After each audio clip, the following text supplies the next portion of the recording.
The night felt like a dream. Kalen Stravik stood near the center of the hall, his hand gently holding Muriel's. The golden lights above reflected in her eyes, and for a moment, the noise of the 200 guests faded into the background. He had worked for months to make this night perfect. The soft white flowers lining the stage, the 3-tier cake with its delicate sugar roses, the music that floated through the air. Muriel turned to him and smiled, her face glowing with happiness. "You really did all this?" she whispered. Kalen nodded. "For you. For us. It was supposed to be a night of joy, their engagement, a celebration of love and new beginnings." The guests were laughing, dancing, raising glasses of champagne. Laughter echoed across the hall, and every sound made Kalen's chest feel warm. But just when the music reached its loudest, just when Muriel's friends had started pulling her to the dance floor, the sound stopped. Not slowly, not fading, it just stopped. The silence felt heavy. The lights still glowed, but the room seemed to hold its breath. Everyone turned to look at the DJ booth, confused. The DJ's face was pale. He cleared his throat and spoke into the microphone, his voice trembling slightly. "Ladies and gentlemen, I'm sorry to interrupt, but someone told me something I cannot ignore. Someone slipped something into the cake." The room gasped. Muriel froze beside Kalen, her hand gripping his arm so tight he felt her nails through his sleeve. People started whispering immediately, heads turning, trying to see who looked guilty. Kalen's jaw tightened, but he didn't let fear or anger show on his face. Instead, he walked calmly to the center of the hall and raised his hand. "Everyone, please." His voice was calm, even reassuring. "This is a celebration. Whatever has happened, we will handle it. But let's not ruin this night with panic." He turned to Muriel, took her hand again, and smiled gently. "Shall we cut the cake?" Muriel's lips parted in shock. "Kalen, what if?" He leaned close, whispering so only she could hear. "Trust me." The guests slowly stopped whispering and watched, curiosity and tension filling their eyes. No one left their seats. Everyone wanted to see what would happen next. The servers rolled in the cake. The white frosting glistened under the lights, as if it hadn't suddenly become the center of everyone's suspicion. Muriel's hands trembled slightly as she took the knife with Kalen. He wrapped his hand over hers, steady and firm, guiding her toward the first slice. "This is insane," she whispered. Kalen's lips curved into a faint smile. "It's just cake. Let's see what's inside." The knife slid through the soft sponge. The guests leaned forward in silence. No one spoke, no one breathed too loudly. The tension was so thick it felt like the whole room was waiting for a storm to hit.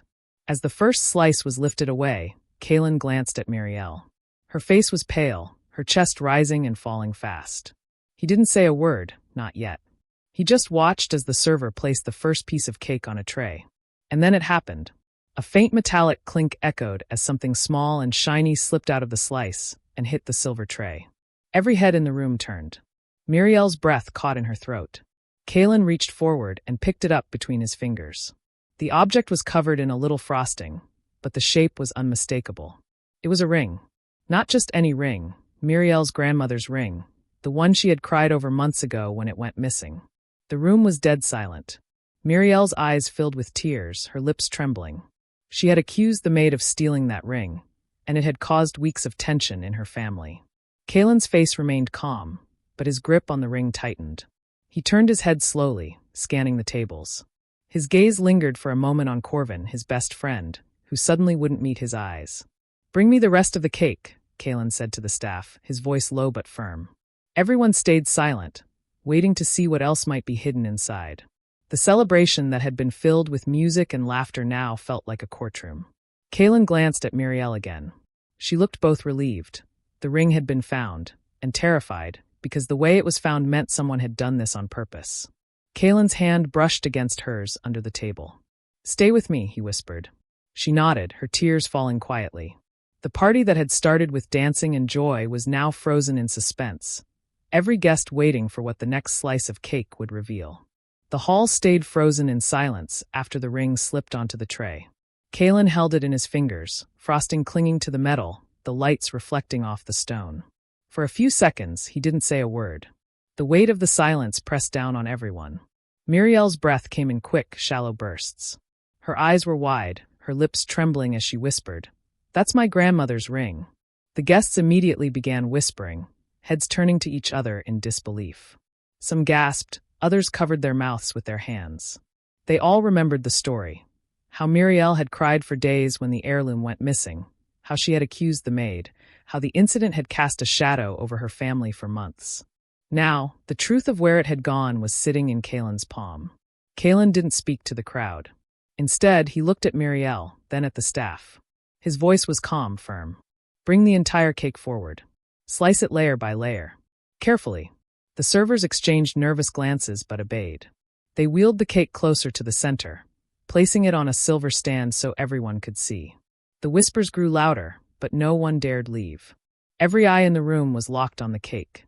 Muriel clutched Kaelin's arm, her fingers cold. Kaelin, why would it be there? Who would? Her voice trailed off, broken by fear. Kaelin leaned close, his tone steady. We'll find out, but we will not panic. The servers began cutting into the cake again, this time deeper, going layer by layer. The knife slid slowly, the tension in the room sharp enough to cut through air. Everyone leaned forward, waiting. The second slice was lifted. Nothing unusual. The third slice, again nothing. Guests exhaled slightly, though the tension remained. Then from the fourth slice, something caught on the edge of the knife, paper, wet and soaked with cream. The server froze, staring at it. The frosting-covered piece slipped slightly, almost falling, before Kaelin stepped forward. I'll take it, he said firmly. He reached out, pulled the damp folded paper from the cake, and wiped the frosting off with a napkin. The entire hall fell into silence again. Every sound seemed to vanish. Kaelin slowly unfolded the paper. The ink was smudged, but the words were still visible. He read them carefully. As his eyes moved across the page, his jaw tightened. His expression darkened, though his body stayed composed. He didn't speak immediately. Instead, he folded the note again, as if weighing the moment. Muriel's voice broke the silence. What does it say, Kaelin? Please. Kaelin turned to her, his voice low. It says the ring was never lost. It says it was hidden on purpose. To make you look guilty. The crowd gasped again. Muriel's knees weakened, and Kaelin steadied her with his arm. Tears filled her eyes. Why would anyone do that to me? Kaelin turned his gaze slowly toward one side of the hall. His eyes stopped at Corvin Maurik. Corvin, who had been his best friend for years. Corvin, who had stood by him in school, in work, in countless moments of his life. Corvin, who now sat stiffly at his table, refusing to meet Kaelin's eyes. The note had one final line, written in hurried letters. You don't deserve her. Kaelin's voice cut through the silence. Corvin. All eyes turned. Corvin shifted uncomfortably in his chair, his face flushed. Kaelin, I don't know what this is. I didn't. Kaelin stepped forward, still holding the ring and the note. This was your handwriting. I've seen it 1,000 times. His voice was calm, but his words carried a weight that silenced every whisper. Tell me why it was in our cake. Muriel's tears spilled over. Corvin, why? You were supposed to be here to support us. The guests began murmuring again, the sound like waves crashing against walls. The tension in the hall was unbearable. Corvin finally stood, his voice cracking as he shouted. Because I love you, Muriel. I always have. His words echoed, leaving the hall in stunned silence. I couldn't watch you throw your life away with him. Gasps filled the room. Muriel covered her mouth with her hand, sobbing. Kaelin stood frozen for a moment, his calm mask still on his face, though his eyes burned with restrained fury. The betrayal was no longer a secret. The night had shifted into something no one expected. And as Corvin's words echoed, the crowd waited. To see if Kaelin would break, if Muriel would forgive, or if the engagement would collapse before their eyes. The hall was silent, hearts pounding, as the night hung on the edge of an answer.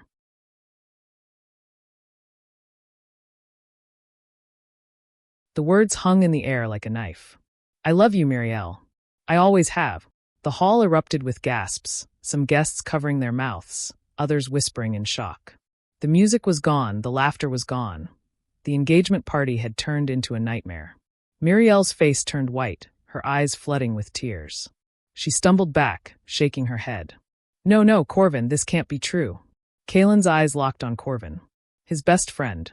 The man who had stood beside him through so many years, who had shared secrets and dreams. Now that same man was standing here, confessing his love for Muriel and admitting to sabotaging their engagement. Kaelin's jaw tightened. His voice was calm but sharp as a blade. You put her grandmother's ring inside our cake. You wrote this note to humiliate her. You wanted to destroy our night. Corvin's breathing was heavy, his chest rising and falling as if he'd carried this burden too long. You don't understand, Kaelin. You always had everything. The job, the respect, and now her. Do you know how hard it was to stand by and watch her choose you? Miriel's voice cracked. Corvin, you were our friend. You were family to Kaelin. How could you betray us like this? Her words hit him like a slap. His face twisted, a mix of anger and pain. Because it should have been me, Miriel. I've loved you since the day I met you. And you never saw me. You only saw him. The guests whispered louder now. The betrayal was shocking, but the raw desperation in Corvin's voice made the moment even more unbearable. Some shook their heads in disgust. Others looked between Kaelin and Miriel with pity. Kaelin stayed still, his grip on the note firm. He could have shouted, he could have struck Corvin, but instead he stood tall, his voice steady. You should have told me the truth, Corvin. You should have left instead of poisoning this night. You've broken every bond we had.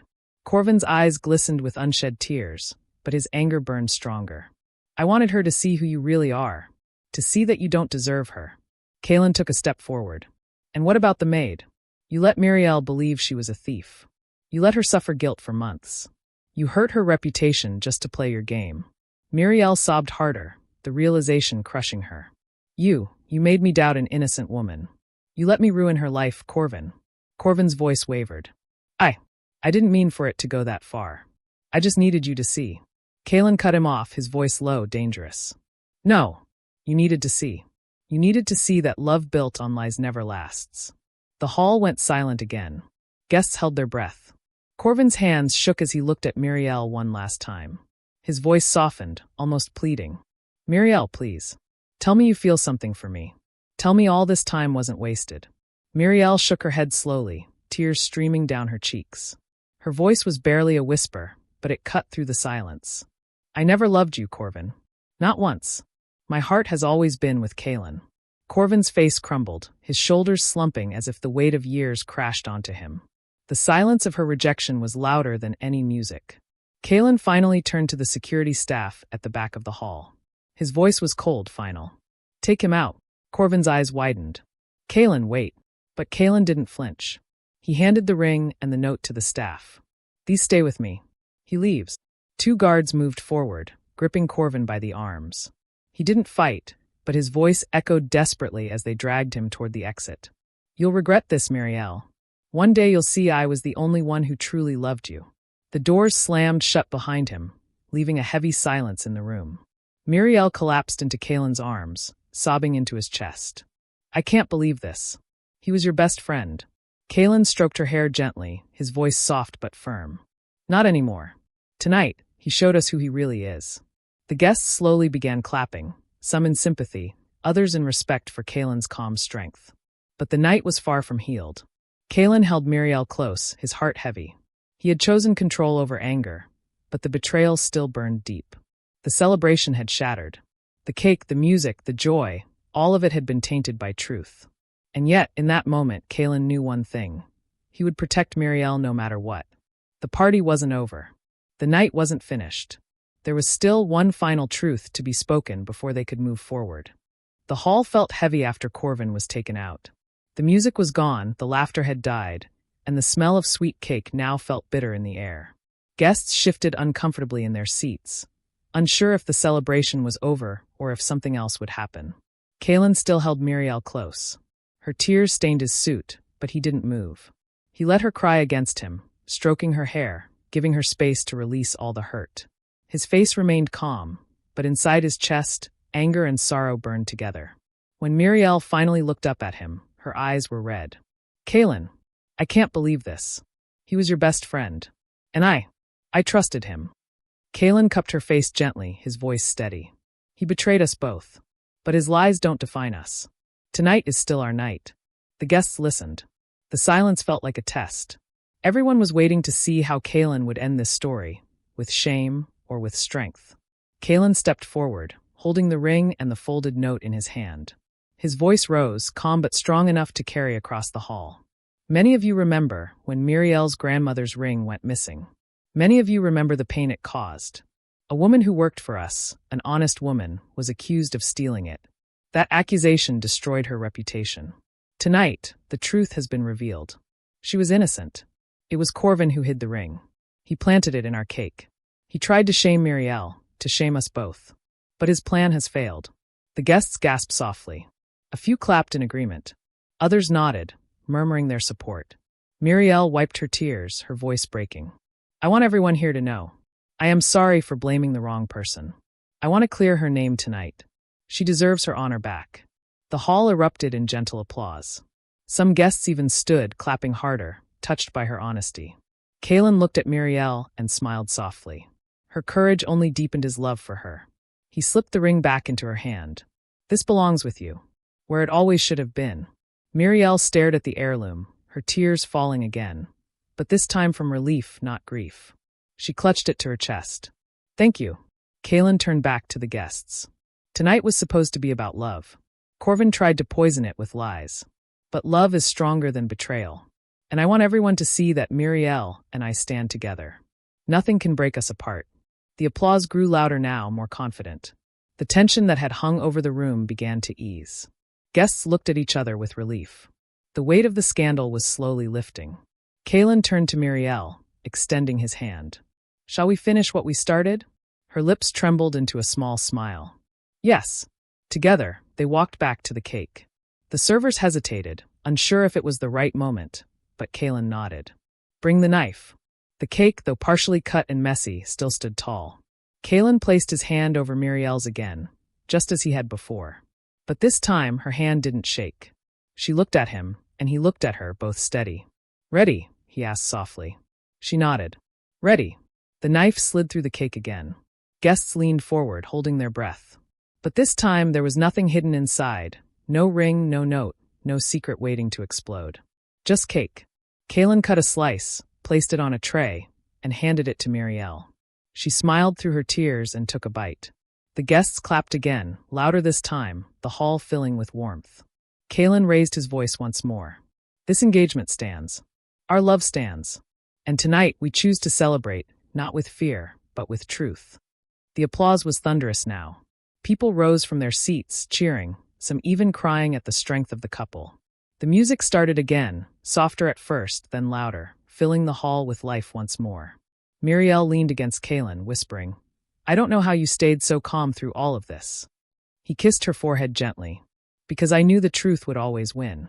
The night slowly shifted back to celebration. Guests danced again, though the memory of what happened lingered. But instead of shame, it left behind respect. Respect for Kaelin's composure and for Muriel's honesty. By the time the party ended, people weren't talking about the scandal anymore. They were talking about how love had stood tall against betrayal. As Kaelin and Muriel walked out hand in hand, she looked up at him with a faint smile.